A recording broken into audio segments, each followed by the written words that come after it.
एक विद्यार्थी है महाराज जी, वो किसी एग्जाम की तैयारी कर रहा है, तो 3-4 बार में फेल हो गया, घर से मतलब विपत्ति आ रही है, मानसिक विपत्ति आ रही है, परीक्षा में पास हो नहीं पा रहा। तो अगर वो पास नहीं होता तो ये विपत्ति का समाधान तो नहीं हुआ, बट आगे चल के उसको कहीं अन्यत्र और अच्छा नहीं, मंगल जो अगर वो एक बार फेल हुआ और वो विचार करे कि मैं फेल क्यों हुआ हूं, एक चैप्टर है वो आपको पढ़ाया गया है और उसी पढ़ाए गए चैप्टर से प्रश्न हुआ है, तो आप कोई नशा करते हो, आप कोई गंदी बात करते हो, आप अपने चिंतन को कहीं बांट रहे हो, आप हटाइए और अपने चिंतन को एकाग्रता पूर्वक लगाइए और भगवान का नाम जप कीजिए, और ना पास हो जाए तो आप हमें बताओ।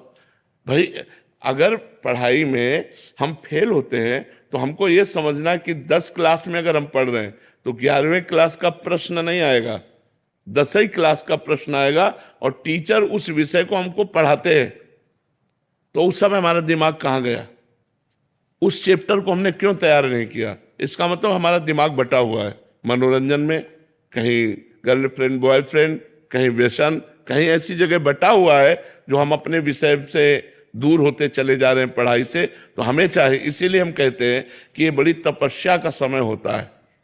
जो विद्याध्ययन समय है, विद्यार्थी का एक तपस्वी जीवन होता है। अगर वो अपनी एकाग्रता को नहीं समेट रहा है और वो इधर उधर फैला रहा मनोरंजन में, तो फेल तो हो ही जाएगा।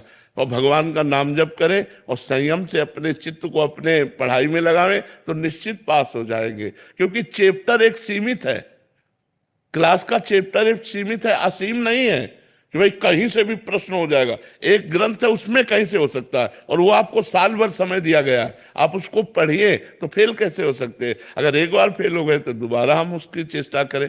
अगर हम 2 बार फेल हो रहे हैं तब तो बहुत शर्म की बात है कि हम 2 साल में एक चैप्टर को नहीं तैयार कर पा रहे हैं। तो उसमें हमारी कोई ना कोई कमियां हैं, उन कमियों को दूर करना चाहिए, ना कि निराश होना चाहिए।